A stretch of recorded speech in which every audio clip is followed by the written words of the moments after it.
Silica, sulphur, magnesium, alkalis, gypsum, iron oxide. ഇതിൻ്റെ ഒരു short ഫോമാണ് ലിസി, സുമാക്കലി, ജിപ്സം, ജിപ്സലു, അയൺ ഓക്സൈഡ്. അപ്പോൾ സിമെൻറ്റിൻ്റെ ഇൻഗ്രീഡിയൻ്റെ കാര്യമെല്ലാം സെറ്റായിട്ടുണ്ട്. ഇനി ഇതിൻ്റെ പ്രോപ്പർട്ടീസ് എങ്ങനെയാണെന്ന് നമുക്ക് നോക്കാം. ഓരോന്നോരോന്നായിട്ട് നോക്കാം.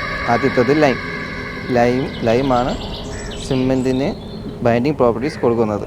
അടുത്തത് സിലിക്ക ആണ് കളർ കൊടുക്കുന്നത്. അടുത്ത അലുമിനാണ് ചീഫ് ഇൻഗ്രീഡിയൻറ്റ്. അടുത്തത്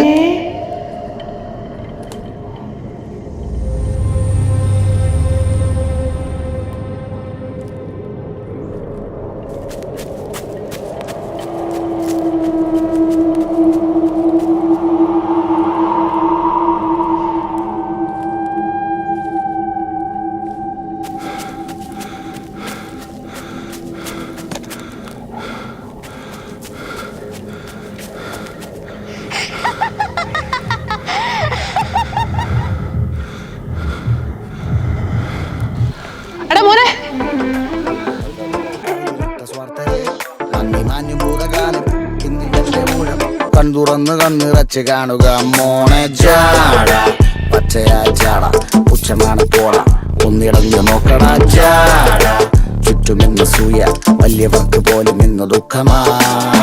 അലുമിനെ, നീ എന്ത് തേങ്ങയാടാ ഈ പറയുന്നേ? നിനക്ക് ഞാൻ പറഞ്ഞുതരാം. ബാ എടാ, ബ്രിക്കിലെ ചീഫ് ഇൻഗ്രീഡിയൻ്റ് അല്ലേ അലുമിന, സിമെൻറ്റിലേത് ലൈമാണ്. അതായത് ഏകദേശം 60 to 67% സിമെൻറ്റിലെ ലൈമാണ് വരുന്നത്. സിമെൻറ്റിന് ബൈൻഡിങ് പ്രോപ്പർട്ടി കൊടുക്കുന്നതും ഇതേ ലൈമാണ്. ഇനി ലൈമിൻ്റെ അളവ് കൂടിയാലോ അൺസൗണ്ട്നെസ് ഉണ്ടാകുകയും ചെയ്യും.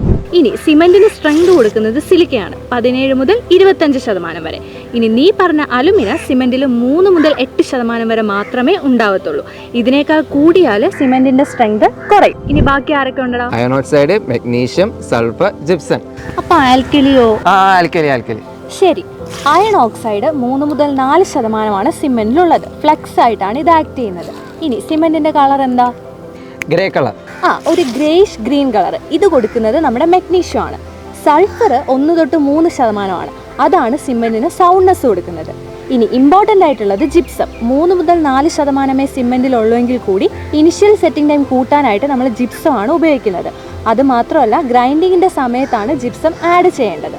അവസാനമായിട്ട് ആൽക്കലി എങ്ങാനും 1% കൂടിക്കഴിഞ്ഞാൽ എഫ്ലോറസെൻസ് ഉണ്ടാവും. അപ്പോൾ ഇതൊക്കെയാണ് സിമെൻറ്റിൻ്റെ ഇൻഗ്രീഡിയൻസും പ്രോപ്പർട്ടീസും. മനസ്സിലായോ? അപ്പോൾ സിമെൻറ്റിന് സ്ട്രെങ്ത് കൊടുക്കുന്നത് എന്താ? സൾഫർ. ശ്രദ്ധിക്കാൻ പറ അമ്പാനെ.